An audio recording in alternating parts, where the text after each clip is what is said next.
Kinalolokohan, nakakatakam. Yan ang kinagang. Putahing naging bahagi na ng buhay ng maraming taga Bicol. Ngunit ang pagkaing ito, natuklasang maaari palang pagmulan ng matinding sakit sa baga.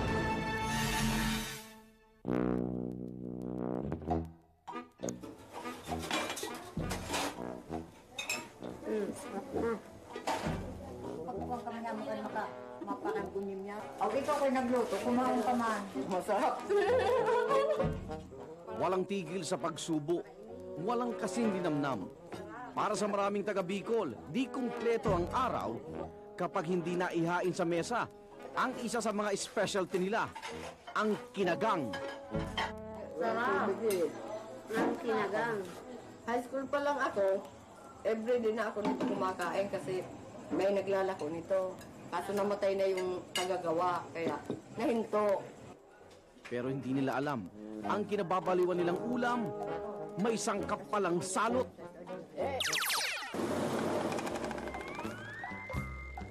Sa munisipyo ng Irusin sa Sorsogon sa rehiyon ng Bicol, takang-takaan lahat. Sa mahabang panahon, maraming pasyente dito ang hindi gumagaling sa sakit na tuberculosis. Kasi after 6 months, despite of the medicine, libre yan, karamihan bumabalik with the same presentation. Umuubo sila, pumapayat, pagkatapos pag umuubo sila, may kasama na naman dugo.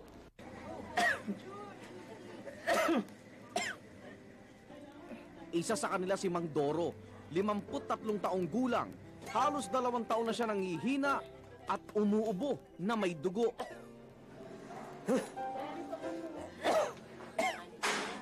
Dahil dito, malaki ang kanyang ipinayak. Napilitan tuloy siyang tumigil na sa trabaho. Talagang putlang-putla na talaga. Yun na, yellowish na ano niya, kulay. Kala ko may sakit ako sa puso dahil minsan kung nag-inspeksyon kami, sumiskip ito sa ang dibdib ko. Tapos lalo kong mainit, madali ako manghina. Wala na, ubos na yung baga. Base sa kanyang x-ray, TB ang kanyang sakit. Kapansin-pansin ang kaliwa niyang baga, halos burado na. Yung nasa isip ko nga, talagang mamamatay na ako. Ay, doon, nagbibilin ako. Kalamisis. Si Mang Milan, TB rin ang sinasabing sakit. 1 buwan kami sa ospital, sa Sorsogon, sa Pipaw nga. Tapos doon na marami na ang lumalabas na dugo. O, hanggang sa parang sa mga 1/4 sa baso ang lumalabas na dugo.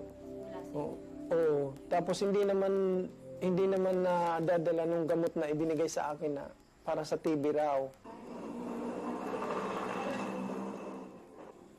Akala niyo noon katapusan na niya. Hinang-hina na siya at napilitan na rin tumigil sa trabaho.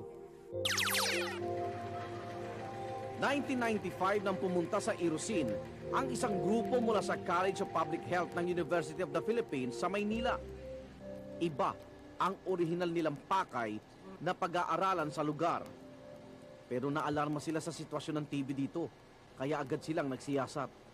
Sa bandang huli, natuklas ang ibang sakit na pala ang kumakalat sa lugar. Paragonimiasis o lung fluke. Isa itong sakit sanhi ng bulating Paragonimus na pumapasok sa katawan ng tao. So kumakapit siya sa lung tissue, sa mismong baga ng tao. Doon siya lumalaki para magkaroon ng itlog. Dagdag pa niya, maaaring ang magkamali ang mga doktor na TB ang sakit na ikinukonsulta sa kanila. Sa mga sintomas at itsura kasi ng x-ray, halos walang kaibahan ang lung fluke sa tuberculosis. Kaya ang aming nire-recommend or pinapayo, base sa aming pag-aaral, isang plema, hiwalay ang eksaminasyon para sa TB at sa lung fluke. Madaling makapasok sa katawan ng malambutong pakwan sa liit ng mga bulate.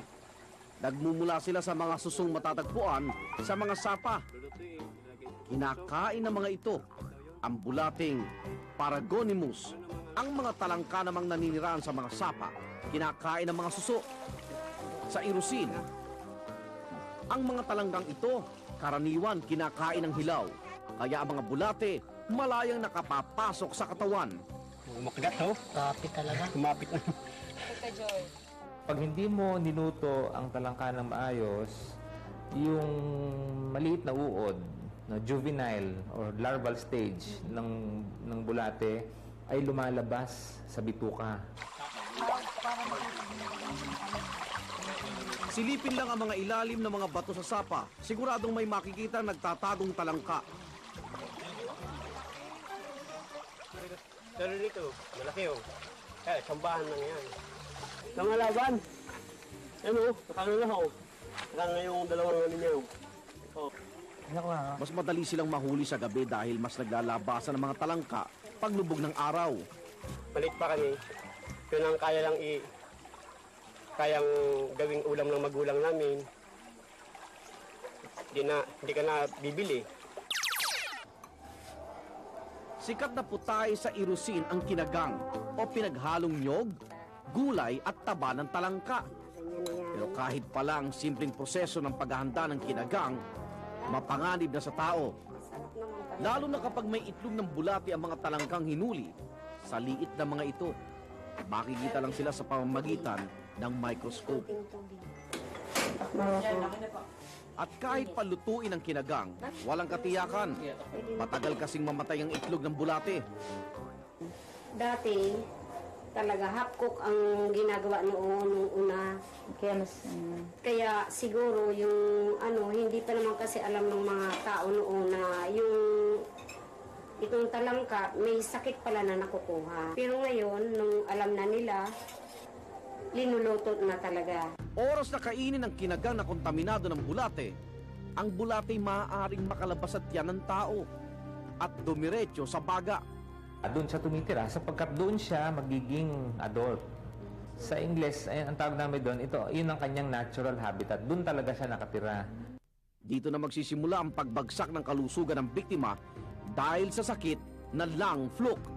Sama ang chronic cough o pag-ubo at paglabas ng plema na may dugo, no? Minsan pananakit ng dibdib, no? Sa harap at sa likod, or kasama rin ng lagnat, na minsan pamamayat, matinding pamamayat, no? At kawalan ng gana ng pagkain, lumalabas siya pagkatapos ng mga 2 hanggang 3 buwan. Sa pag-aaral ng UP sa Irusin, noong 1997, 25% sa mga inakalang pasyente ng TB, lung fluke pala ang sakit. Buti na lang at naaagapan ng lung fluke. Madali itong malunasan. Matapos lang ang 3 araw na regular na pag-inom ng gamot, maaari nang gumaling ang pasyente. So ang ginawa ng health department, nag-conduct sila ng training for all medtechs. Pagkatapos, in-inform din lahat ng municipal health officers saka mga public health nurses. Matapos madiskubre ang pananalanta ng lung fluke sa Irusin, isang leksyon ang naitanim sa isipan ng mga nabiktima. Naway hanggang maaga, matuto na rin ang marami pang nababaliw sa kinagang. Dawang ipagpalit ang kalusugan para lang sa ilang subong sarap.